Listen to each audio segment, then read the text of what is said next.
Aujourd'hui, nous allons apprendre à comparer des fractions par rapport à l'unité, c'est-à-dire savoir si notre fraction est plus petite que 1, plus grande que 1 ou égale à 1. Notre premier exemple est la fraction 3 quarts. Voici notre unité. Je vais donc la couper en 4 parts égales et je prends 3 morceaux. 1, 2, 3. Je vois qu'il me reste un morceau. Je n'ai donc pas mangé mon gâteau complètement. Ma fraction est donc plus petite que 1. Deuxième exemple, 8 huitièmes. Je vais couper mon gâteau en 8 parts puisque le dénominateur est égal à 8.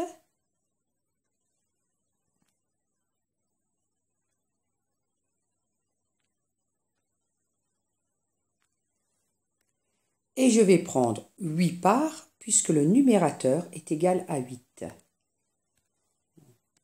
Une part, 2 parts, 3 parts, 4 parts, 5 parts, 6 parts, 7 parts, 8 parts.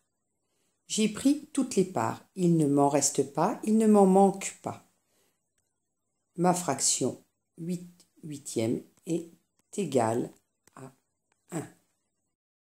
Troisième exemple, 7 quarts. Je vais couper mon gâteau en 4 puisque le dénominateur est égal à 4.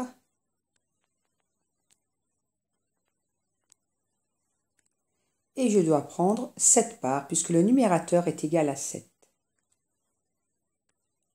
1, 2, 3, 4. Je vois qu'il me manque des parts. Je vais donc devoir prendre un deuxième gâteau.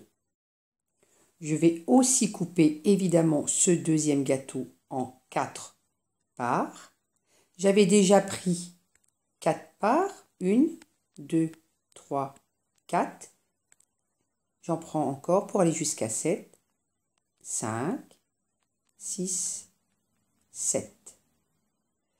Je vois que là, j'ai eu besoin d'un gâteau complet, une unité complète et encore quelques parts de gâteau. Ma fraction 7 quarts est donc supérieure à 1. Voilà ce que nous venons de trouver. 3 quarts est plus petit que 1. 8 huitièmes est égal à 1. 7 quarts est plus grand que 1. En résumé, si le numérateur est plus petit que le dénominateur, alors la fraction est plus petite que 1. Si le numérateur est égal au dénominateur, alors la fraction est égale à 1. Si le numérateur est plus grand que le dénominateur, alors cette fois-ci, la fraction est plus grande que 1.